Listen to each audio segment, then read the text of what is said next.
Hi friends, welcome to my YouTube channel Dubey nursing career point. आज हमारा topic है placenta previa. आज हम आपको प्लेसेंटा प्रीविया के बारे में बताएंगे। तो फ्रेंड्स, क्या क्या कंटेंट है, क्या क्या हम आपको बताएंगे। Definition, cause, type, sign, symptoms and complications. ठीक है, तो हम अपना टॉपिक स्टार्ट करते हैं। तो पहले है डेफिनेशन। डेफिनेशन समझाने से पहले हम आपको ये बताना चाहते हैं कि प्लेसेंटा प्रीविया एक ऐसी एबनॉर्मल कंडीशन होती है जिसमें प्लेसेंटा जो होता है वो अपने सही स्थान से, मतलब कि उसको जहाँ पे रहना चाहिए वो वहाँ पे ना रह के वो अपना जगह चेंज कर देता है। ठीक है, और क्या होता है कि हमारा जो यूट्रस, ठीक है, जो यूट्रस में हमारा प्लेसेंटा प्रीविया ड्यूरिंग प्रेगनेंसी जो रहता है वो कहाँ पे सिचुएटेड रहता है। तो हम आपको बता दें कि यूट्रस के upper segment of the uterus में आपका प्लेसेंटा जो रहता है वो सिचुएटेड रहता है। लेकिन जब प्लेसेंटा प्रीविया की कंडीशन आती है तो उसमें क्या होता है कि जो आपका प्लेसेंटा होता है वो यूट्रस के लोअर सेगमेंट में आ जाता है। ठीक है, अब हम पढ़ेंगे रिस्क फैक्टर्स।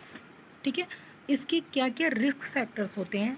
तो पहला रिस्क फैक्टर्स होता है मल्टी पैरिटी।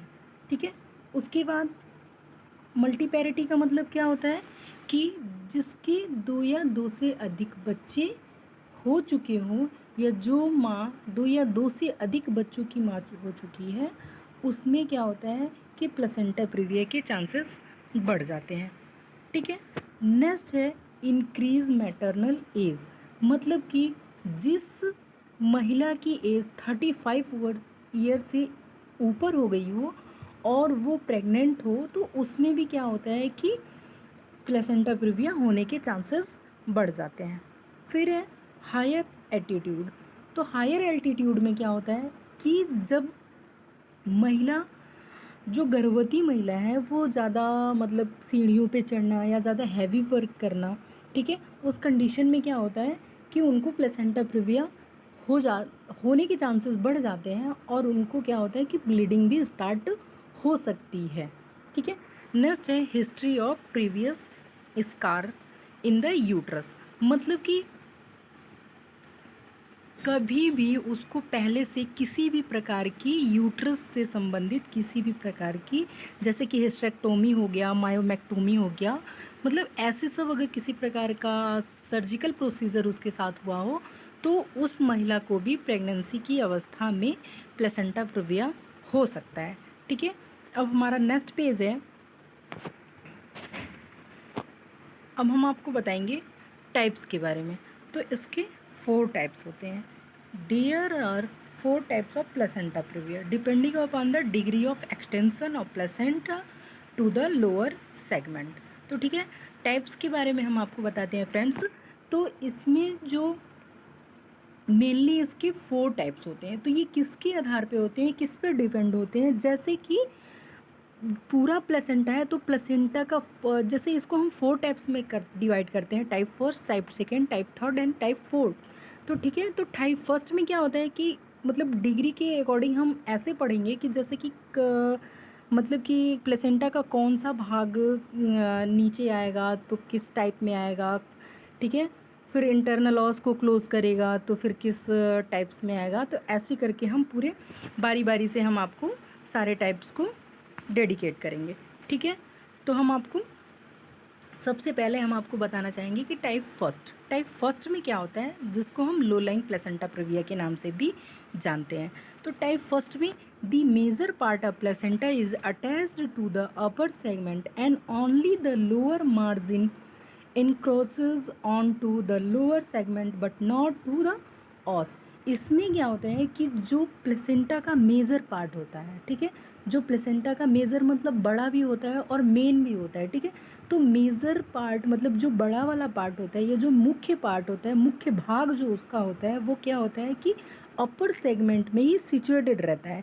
लेकिन क्या होता है कि उसका कुछ भाग वहाँ से नीचे आ जाता है, मतलब कि लोअर सेगमेंट में आ जाता है, इसीलिए हम इसको लो लाइंग प्लेसेंटा प्रीविया ही कहते हैं। ठीक है। सेकेंड टाइप है the placenta reach the margin of internal ऑस but does not cover it. इसमें क्या होता है कि इसमें जो प्लेसेंटा होता है वो आपके इंटरनल ऑस के पास आ तो जाता है, बट उसको इंटरनल ऑस को कवर नहीं करता है। ठीक है। नेक्स्ट, जैसा कि आप फिगर में देख रहे हैं कि marginal placenta previa, marginal placenta previa में क्या है कि देख रहे हैं आपको ये प्लेसेंटा दिखाई दे रहा है, प्लेसेंटा है ना, तो यहाँ पे जो प्लेसेंटा है वो आपके इंटरनल ऑस के नियर अबाउट आ गया है, उसके पास में आ गया है। लेकिन जो आपका ये इंटरनल ऑस है, जहाँ पे ये एरो का निशान मैंने अभी बनाया, तो यहाँ पे क्या होता है, ये जो है वो क्लोज नहीं है। ठीक है, खुला हुआ है, लेकिन वो जो प्लेसेंटा है वो इसके पास आ चुका है। ठीक है, तो ये आपका मार्जिनल प्लेसेंटा प्रीविया हो गया। ठीक है, अब चलते हैं नेक्स्ट पेज पे, आपका टाइप थर्ड। टाइप थर्ड में इनकम्प्लीट और पार्शियल सेंट्रल। ठीक है, इनकम्प्लीट, इनकम्प्लीट का मतलब कि मतलब पूर्ण रूप से नहीं। ठीक है, मतलब कि आधा, अधूरा भाग। ठीक है, पार्शियल मतलब होता है कुछ भाग, सेंट्रल मतलब क्या होता है बीच में।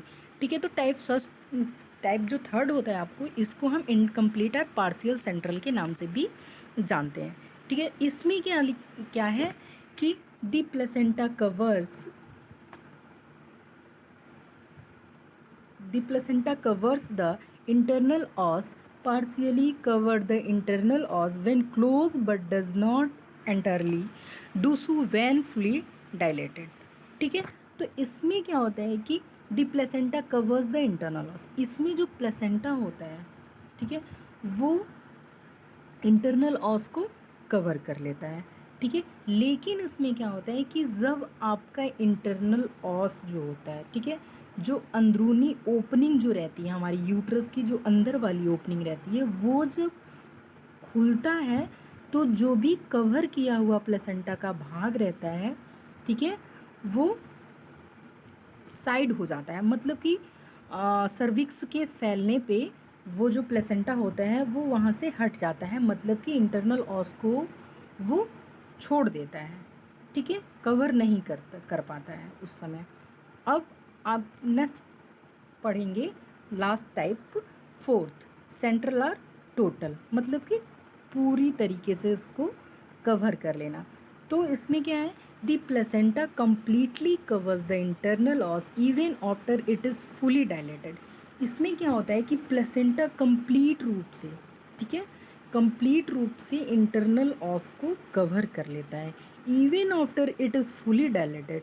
और जब तक कि सर्विक्स फुल डायलेट होता है उसके बावजूद भी, ठीक है, अगर सर्विक्स क्या होता है कि पूरा डायलेट हो जाता है, उसके बावजूद भी वो प्लेसेंटा जो होता है इंटरनल ऑस को कवर किए रहता है, वो अपनी जगह नहीं छोड़ता है। ठीक है, सेम इसके विपरीत होता है। ठीक है, इसके अपोजिट वर्क करता है आपका थर्ड। थर्ड में मैंने अभी आपको बताया कि थर्ड में क्या होता है, थर्ड में भी वो कवर कर किए रहता है, लेकिन जब आपकी सर्विक्स जो होती है वो जब डायलेट होती है तो वो अपना जो कवर किए रहता है वो हट जाता है, साइड में हो जाता है। और यही फोर्थ में क्या होता है कि कवर कर तो लेता है, बट वो हमेशा किया रहता है, जब सर्विक्स फुल डायलेट हो जाता है उसके बावजूद भी वो किए रहता है।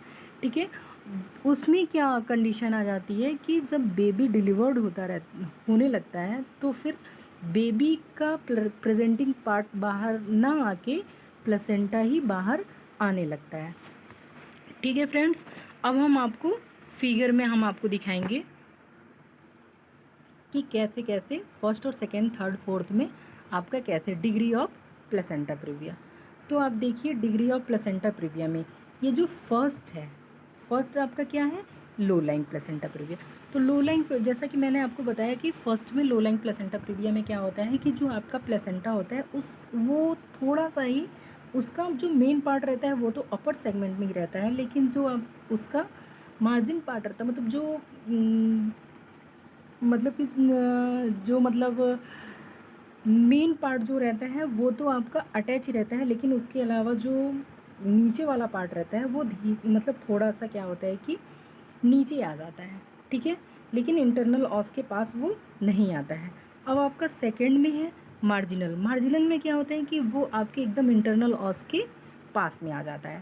थर्ड है, इसमें आपका जो प्लेसेंटा होता है वो इंटरनल ऑस को देखिए यहाँ पे पूरा कवर किए रहता है, लेकिन जब ये आपका सर्विक्स जो है वो जब फैलता है तो ये जो है वो अपना साइड चेंज कर देता है, मतलब वो हट जाता है वहाँ से, ठीक है।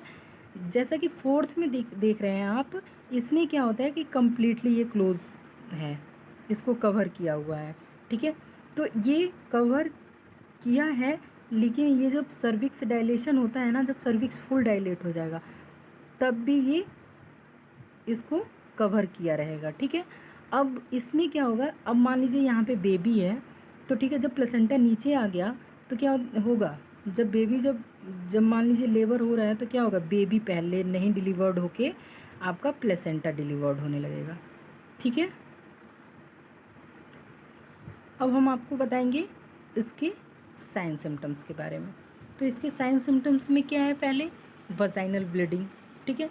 इसमें क्या कंडीशन हो सकती है, वजाइनल ब्लीडिंग हो सकती है। ब्लीडिंग स्टार्ट, जिसको अगर प्लेसेंटा प्रीविया हो गया है तो उसको क्या होगी, अचानक से सडन ऑनसेट वजाइनल ब्लीडिंग होगी। जो उसमें ब्लीडिंग होगी, नेक्स्ट पॉइंट है, जो ब्लीडिंग होगी वो क्या होगी, पेनलेस होगी, ठीक है। थर्ड, कॉजलेस होगी, मतलब कि बिना किसी कारण से, ठीक है। अगर नॉर्मल अवस्था में भी हम बैठे हुए हैं, ठीक है, तो उसमें भी ब्लीडिंग स्टार्ट हो सकती है, ठीक है, बिना कॉज के, किसी कारण के, ठीक है। फिर रिकरेंट, रिकरेंट में क्या होगा, बार बार, ठीक है, बार बार वजाइन ब्लीडिंग होने लगेगा। फिर ब्लीडिंग ब्राइट रेड, ब्लीडिंग जो होगी ब्राइट रेड कलर की होगी। एनीमिया की कंडीशन भी अगर हो सकती है, वीकनेस भी हो सकता है, ठीक है। अब हम आपको बताएंगे इसके कॉम्प्लिकेशंस के बारे में कि क्या क्या कॉम्प्लिकेशन हो सकते हैं, ठीक है। तो कॉम्प्लिकेशन ऑफ प्लेसेंटा प्रीविया, तो माँ में क्या क्या कॉम्प्लिकेशंस होंगे, ठीक है। तो हम पहले आपको बताएंगे मैटरनल कॉम्प्लिकेशंस। तो मैटरनल कॉम्प्लिकेशंस में क्या क्या कॉम्प्लिकेशंस हो सकते हैं वो हम आपको बताने जा रहे हैं। तो इसमें क्या हो सकता है, ड्यूरिंग प्रेगनेंसी, ठीक है। मैटरनल कॉम्प्लिकेशन में जो माँ में कॉम्प्लिकेशंस अगर होती है वो ड्यूरिंग प्रेगनेंसी में क्या क्या होती है, सबसे पहले एंटीपार्टम हेमरेज, ठीक है। एंटीपार्टम हेमरेज में क्या होता है कि बिफोर लेबर, ठीक है, लेबर होने से पहले ब्लीडिंग, एबनॉर्मल ब्लीडिंग, नॉर्मल से ज़्यादा ब्लीडिंग होना एंटीपार्टम हेमरेज होता है, ठीक है। नेक्स्ट है माल प्रेजेंटेशन, ठीक है। हम फिर नेक्स्ट है माल प्रेजेंटेशन। माल प्रेजेंटेशन में क्या होता है कि जैसे बेबी का जो प्रेजेंटिंग पार्ट जो होगा, ठीक है, जैसे सिफेलिक प्रेजेंटेशन हो गया तो इसको हम सही प्रेजेंटेशन मानते हैं। तो माल प्रेजेंटेशन में क्या हो सकता है, आपका बटक्स प्रेजेंटेशन होने लगेगा, या फुट प्रेजेंटेशन होने लगेगा, या शोल्डर प्रेजेंटेशन, मतलब कि ऐसा पार्ट बाहर आने लगेगा जिससे कि डिलीवरी होने में कॉम्प्लिकेशन अगर हो सकती है, ठीक है। तो उसे ही हम माल प्रेजेंटेशन, मतलब कि सही अवस्था में बेबी का बाहर ना आना, ठीक है। नेक्स्ट है प्रीमेच्योर लेबर। प्रीमेच्योर लेबर में क्या है, बेबी जो होगा वो मतलब कि प्रीमेच्योर लेबर, मतलब कि समय से पहले ही लेबर हो जाएगा, ठीक है। अब हम नेक्स्ट पेज पे चलते हैं। तो नेक्स्ट पेज हमारा है ड्यूरिंग लेबर। अब वो तो हो गया आपका, पहले हमने बताया ड्यूरिंग प्रेगनेंसी, मतलब कि प्रेगनेंसी के समय क्या क्या कंडीशन हो सकती है। अब हम आपको बताएंगे कि ड्यूरिंग लेबर, मतलब जब लेबर हो रहा है उस समय क्या होगा, अर्ली रप्चर ऑफ मेम्ब्रेन्स, जो मेम्ब्रेन्स होंगी वो जल्दी से रप्चर हो जाती हैं। नेक्स्ट है कॉर्ड प्रोलैप्स। कॉर्ड प्रोलैप्स क्या होता है कि जो आपका अम्बिलिकल कॉर्ड होता है वो पहले ही डिलीवर्ड होने लगता है, ठीक है। Next point, slow dilation of the cervix, जो सर्विक्स होगा उसका डायलेशन बहुत स्लोली होगा, ठीक है। नेक्स्ट पॉइंट है इंट्रापार्टम हेमरेज। ठीक है, तो इंट्रापार्टम हेमरेज में क्या होता है कि ड्यूरिंग लेबर के समय, हम पढ़ रहे हैं ना कॉम्प्लिकेशन इन ड्यूरिंग लेबर, तो ड्यूरिंग लेबर के समय क्या होगा कि एबनॉर्मल ब्लीडिंग होने लगेगी। ठीक है, अब नेक्स्ट है परप्यूरियम। परप्यूरियम क्या होता है? परप्यूरियम जब लेबर हो जाने के बाद 42 डेज तक की जो पीरियड होती है वो परप्यूरियम कहलाती है। तो परप्यूरियम के दौरान क्या क्या कॉम्प्लिकेशंस हो सकते हैं प्लेसेंटा प्रीविया के मरीज़ को? तो क्या होगा? First of all postpartum haemorrhage, मतलब कि लेबर होने के बाद एबनॉर्मल ब्लीडिंग होना, मतलब कि सामान्य से ज़्यादा ब्लीडिंग होना पोस्टपार्टम हेमरेज कहलाता है। Next point retain placenta. Retain placenta में क्या होता है कि प्लेसेंटा का कुछ भाग आफ्टर लेबर, प्लेसेंटा का पूरा भाग बाहर नहीं आता है, उसका कुछ भाग उसी में जब रह जाता है उसे ही हम कहते हैं रिटेन्ड प्लेसेंटा। नेक्स्ट पॉइंट सब इन्वॉल्यूशन। सब इन्वॉल्यूशन में क्या होता है कि यूट्रस का अपनी जगह पे समय से अपनी जगह पे ना आना। ठीक है, तो यूट्रस जब आफ्टर लेबर जब यूट्रस अपनी जगह पे नहीं आता है तो उसे ही हम सब इन्वॉल्यूशन कहते हैं। नेक्स्ट है फीटल कॉम्प्लिकेशंस। अब हमने पढ़ लिया कि मैटरनल कॉम्प्लिकेशन मतलब कि जो माँ होगी उसमें क्या क्या कॉम्प्लिकेशंस होंगे। अब हम पढ़ेंगे फीटल कॉम्प्लिकेशंस के बारे में, फीटल में क्या क्या, जो कि बच्चे में क्या क्या कॉम्प्लिकेशंस अगर हो सकते हैं। तो सबसे पहले लो बर्थ वेट, मतलब कि बेबी के जन्म के समय उसका वज़न कम रहेगा। नेक्स्ट पॉइंट एक्सफैक्सिया, मतलब कि उसको सांस लेने में रुकावट होगी, मतलब कि हमारा जो सांस की नली होगी है ना उसमें ऑब्स्ट्रक्शन उत्पन्न हो जाएगा। ठीक है, उसमें रुकावट उत्पन्न हो जाएगी। एक्सफैक्सिया का मतलब होता है कि सांस में अवरोध उत्पन्न होना, मतलब कि हमारे सांस में किसी भी तरीके का रुकावट उत्पन्न होना। ठीक है, फिर नेक्स्ट पॉइंट इंट्रायूट्राइन डेथ, मतलब कि बेबी का मतलब अंदर ही यूट्रस में ही डेथ हो जाना। ठीक है, अब गाइस फ्रेंड्स, हम उम्मीद करते हैं कि हमारा आपको टॉपिक समझ में आया होगा। अगर समझ में ना आया हो तो आप हमें कमेंट बॉक्स में लिख सकते हैं। अगर हमारा वीडियो आपको अच्छा लगा हो तो ज़रूर एक कमेंट करिएगा या शेयर करिएगा। थैंक्स।